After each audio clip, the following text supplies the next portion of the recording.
Alors bonjour et bienvenue à cette nouvelle émission de Divinons avec Tonton Tone. Ce matin, nous allons tirer pour vous l'énergie de la journée du 24 février 2026. C'est également un tirage intemporel, alors si vous êtes guidé à écouter cette vidéo à une date ultérieure, sachez qu'il devrait y avoir pour vous des informations, un message afin de vous aider, de vous guider tout au long du chemin de l'accomplissement de votre destinée.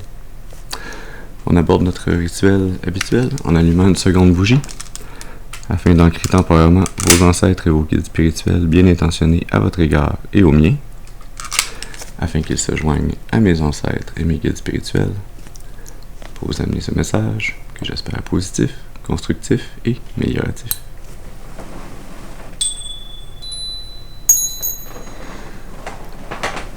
Très bien, très bien. Alors voyons voir quelle énergie, quel message on a pour vous ce matin.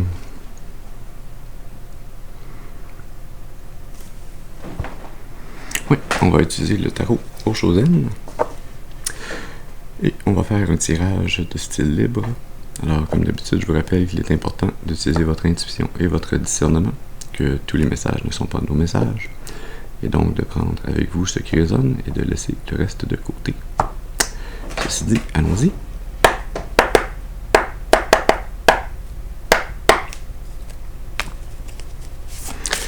Très bien, alors, quel est le message? Qu'est-ce qu'on a besoin de savoir pour la communauté d'âmes qui nous écoute ce matin? Est-ce qu'on peut avoir une première carte pour commencer ce message, s'il vous plaît?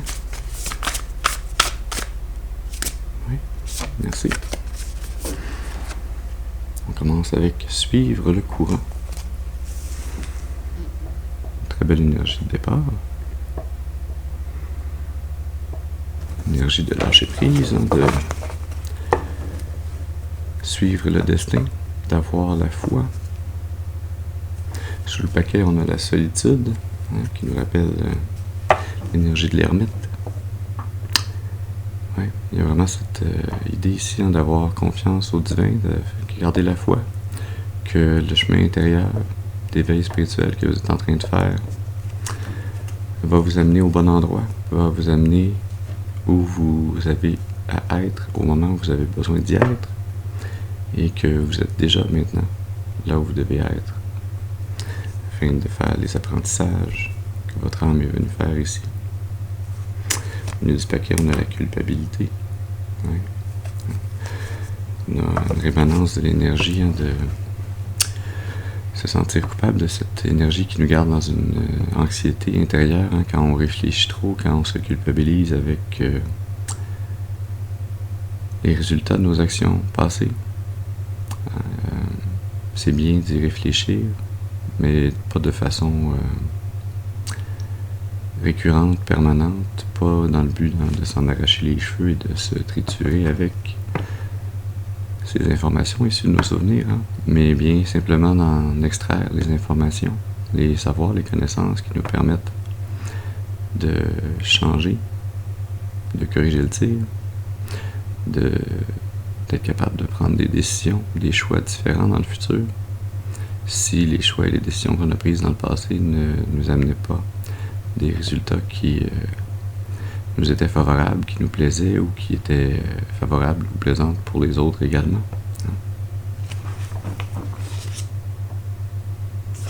Sous le paquet, on a le conditionnement. Et sous la solitude, la foudre. On a ici une intervention divine qui s'en vient, qui va venir mettre abruptement fin à cette période d'isolation, de contemplation intérieure, d'introspection, où vous allez avoir passé beaucoup d'énergie, justement, à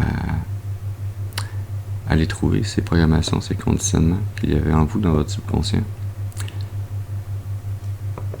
afin d'être capable de les démasquer, de les reprogrammer, de décider de changer cette partie de vous-même qui vous empêchait ou qui vous masquait, qui vous empêchait d'être vous-même, qui vous faisait agir plutôt comme un robot, comme un mouton qui suivait la collectivité, qui faisait comme tout le monde pour ne pas sortir du lot, et non quelqu'un qui était en parfait alignement avec son âme, avec sa vérité. C'est pas rien de surprenant. On est pas mal tous et toutes dans cette situation en tant qu'être humain. Hein. On naît et on est élevé dans des communautés, dans des familles qui viennent avec leur lot de pour et de contre, qui viennent avec leur lot de conditionnement, de trauma générationnel. Hein. Et on a à vivre dans ces conditions pendant un certain temps et ensuite à faire d'autres expériences dans la vie afin de réaliser ce qui est réellement aligné avec notre âme, avec notre conscience et ce qui ne l'est pas. Et ensuite, c'est notre responsabilité de faire le travail afin de se changer, d'enlever les plures d'oignons qui ne constituent pas réellement qui nous sommes. Est-ce qu'on peut avoir une deuxième carte, s'il vous plaît, pour continuer ce message ce matin? Qu'est-ce que la collectivité a besoin de savoir pour pouvoir continuer d'avancer en suivant le courant?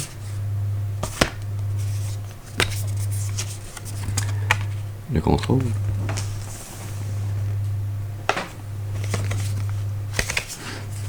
Et l'avarice.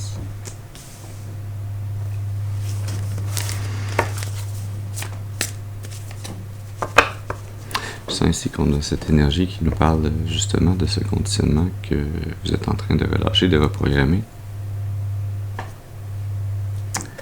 J'avais même pas regardé sous le paquet, on a le conditionnement. Au milieu du paquet, on a la lutte.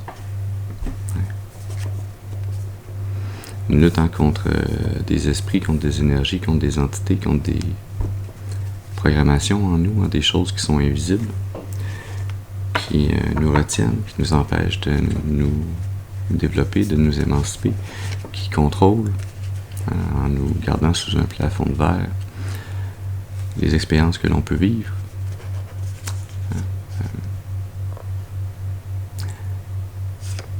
Sous le conditionnement, on a le rêve.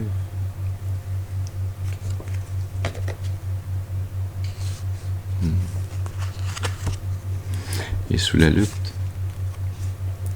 l'épanouissement.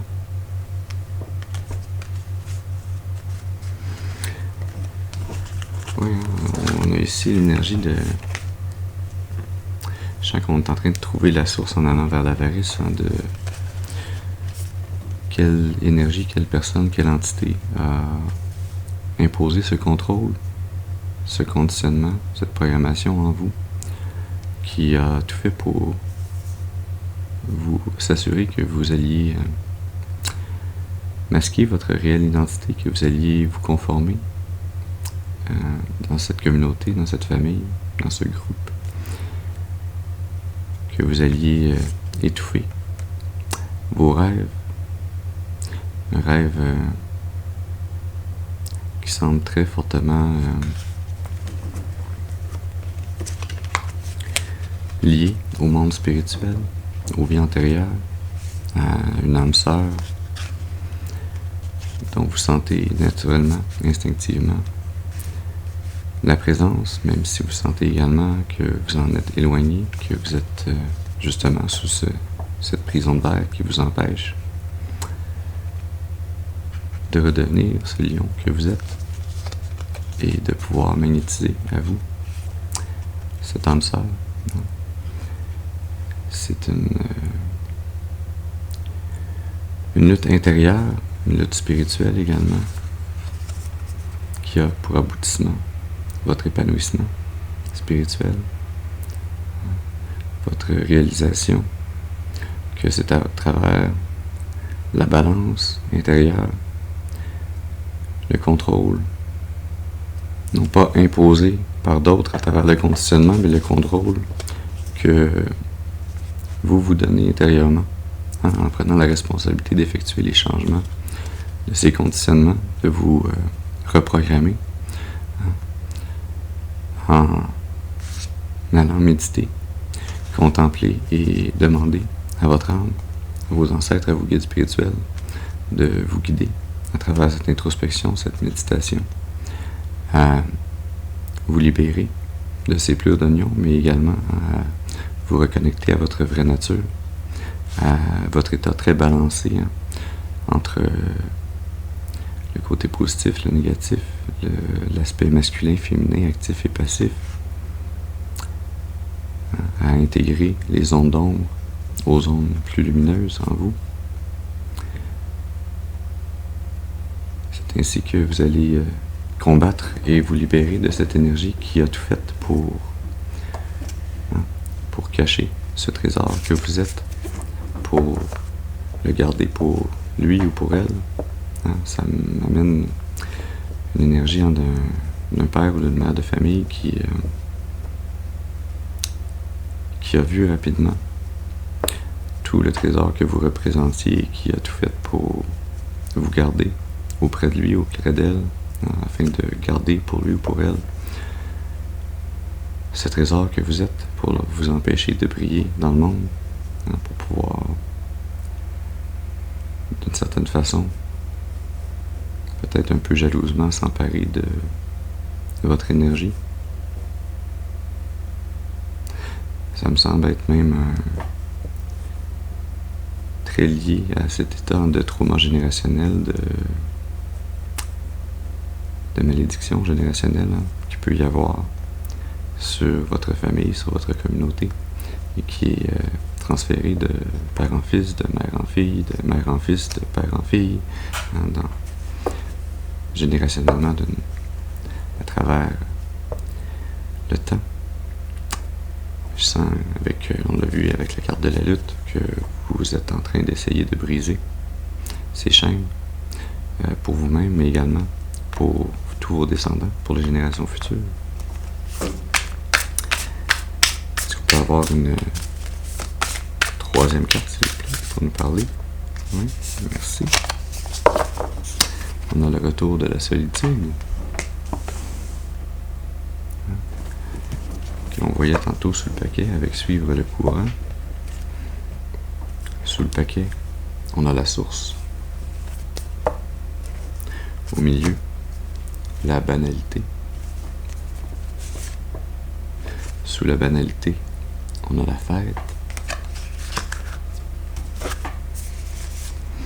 Et sous la source, on a la guérison. C'est une très belle énergie ici. Très forte, très divine. C'est une énergie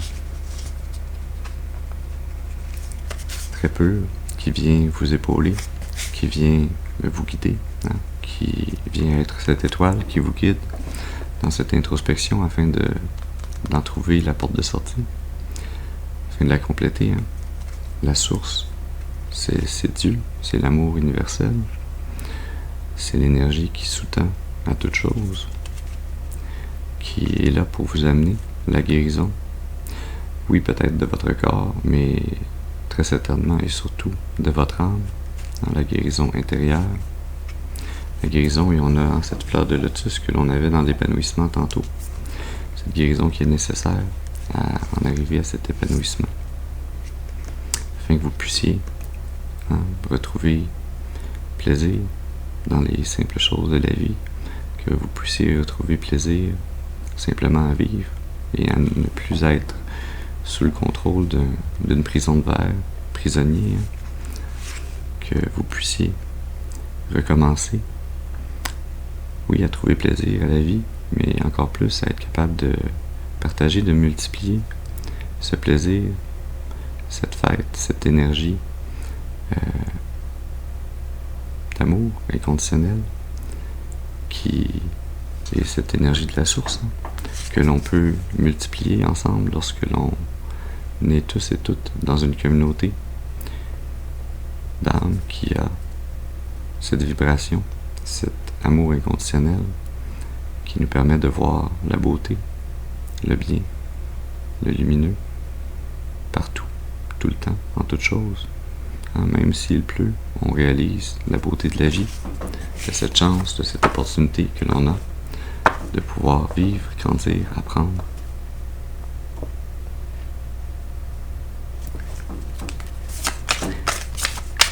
Est-ce qu'on a une autre carte à nous présenter pour continuer ce message ce matin? On en a deux. D'accord, merci. Alors, on a l'instant présent.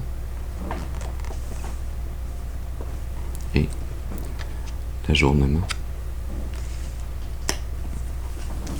Ça me semble être la prolongation de cette très belle énergie qu'on vient de voir, de l'énergie de la source, de Dieu, qui vient vous appuyer, vous aider, vous guérir, vous tenir par la main sur les derniers pas de ce chemin d'émancipation, de quête intérieure, sous le paquet, le conditionnement, encore une fois, au milieu, l'harmonie, sous l'harmonie, l'abondance,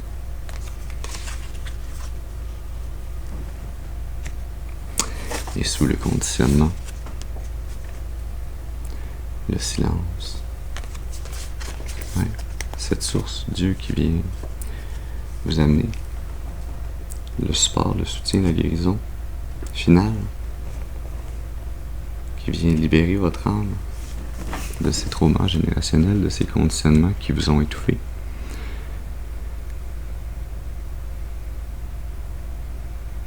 Qui vient vous amener la paix de l'âme avec le silence, qui vient vous amener à trouver le repos,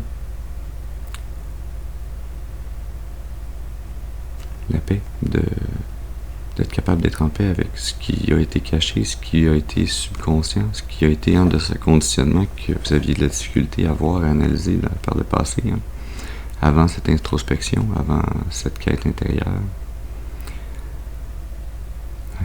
qui vient vous amener la possibilité,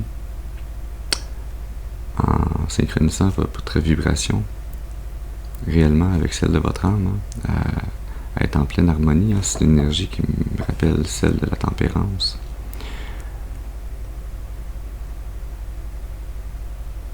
Qui vous amène à retrouver la foi complète et parfaite en le divin, dans l'infinie beauté de ce qui est possible lorsque l'on a la foi et que l'on sait que l'on est une part de Dieu et que Dieu nous accompagne partout, en tout temps,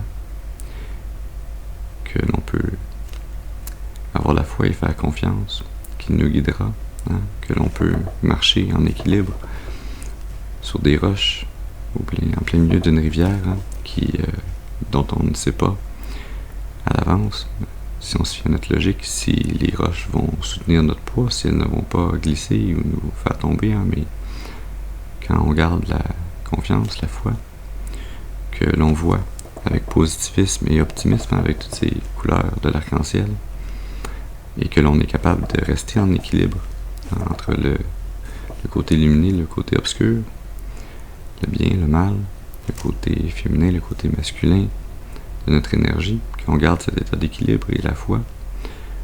On n'a pas besoin de savoir où on s'en va, mais simplement d'avancer, un pas à la fois. Et le divin nous supporte, nous guide, nous aide, nous accompagne, nous permet de retrouver une nouvelle perspective sur la vie, de sortir de cet état de contrôle, de prison de verre, de vie toute grise, mais maintenant de voir à travers ce cadre d'amour inconditionnel, cette perspective qui nous fait retrouver la joie, le bonheur, l'allégresse, l'harmonie, la sérénité, et ultimement qui nous mène à pouvoir recevoir toute l'abondance qui a toujours été disponible pour votre âme, mais il fallait simplement retrouver la foi, il fallait simplement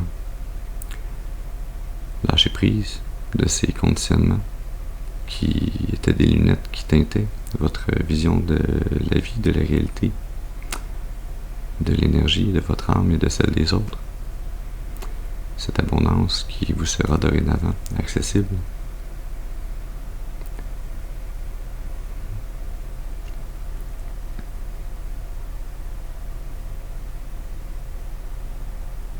Ouais, on va tirer une carte dans le tarot akashique.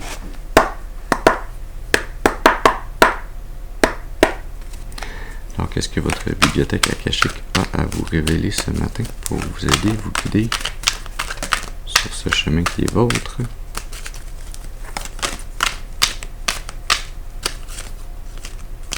Est-ce qu'on peut avoir une carte, s'il vous plaît? Qu'est-ce que la collectivité a besoin de savoir ce matin par rapport à sa bibliothèque akashique? Merci.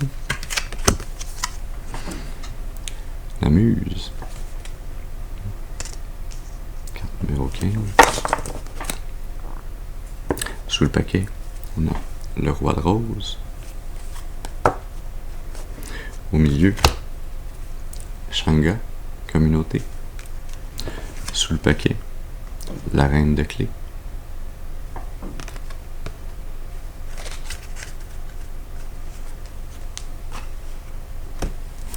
Et sous le roi de rose, l'archange Gabriel. Vous voyez, votre âme, votre cœur ont toujours été sous la protection de l'archange Gabriel, hein, qui vous a aidé, qui vous a guidé à travers cette énergie de la source, hein, à travers la volonté divine, à vous amener à faire le cheminement nécessaire pour gagner la maturité émotionnelle, d'être capable de naviguer à travers des océans d'émotions souvent contradictoires, difficiles à gérer, mais à trouver la sagesse qui vous permet finalement de voir la beauté en toute chose, en vous, mais également en les autres.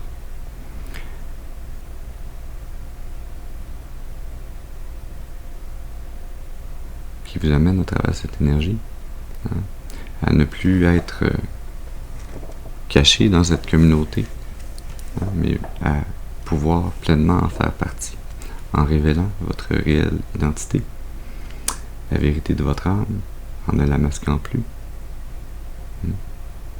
en ayant trouvé la clarté, le savoir, qui vous permet de vous reprogrammer, ou de vous déprogrammer, tout simplement. Et en fin de compte, c'est ce qui va magnétiser à vous, avec la muse, une âme sœur, pour le futur, ce futur abondant qui s'en vient pour vous. Ouais. On termine avec un message des anges de l'abondance.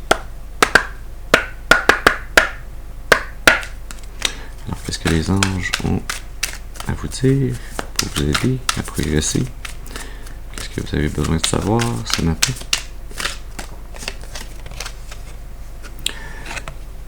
Payez-vous en premier. Faites de vous l'obligation financière la plus importante en mettant de l'argent de côté à toutes les fois que vous êtes payé. Cette façon d'appliquer l'amour dans votre vie, dans vos soins personnels, assure que vous aurez l'argent mis de côté pour pouvoir investir dans votre présent et votre futur. Apprendre à gérer son abondance, parce que l'abondance vous est offerte par le divin, est disponible. Encore faut-il ne pas la dilapider et la lier à un plan pour le futur. Sous le paquet, on a réception de fonds qui est accordée. L'idée que vous avez est divinement guidée et supportée par la même sagesse infinie de Dieu qui vous a amené cette idée. Ne laissez pas les ressentiments face à l'argent vous empêcher de tourner ce rêve en réalité. Le crowdfunding, le sociofinancement, les relations, d'autres investissements sont disponibles afin de vous aider. Vous n'êtes pas seul, même si cela semble être un chemin de solitude. Le chemin n'est pas solitaire, mais il est solidaire.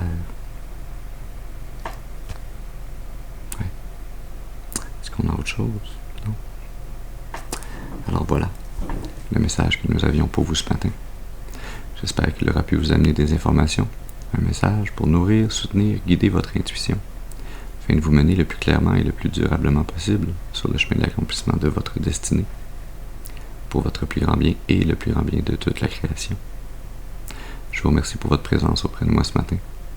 Je vous souhaite une excellente journée et je vous dis à la prochaine. Merci.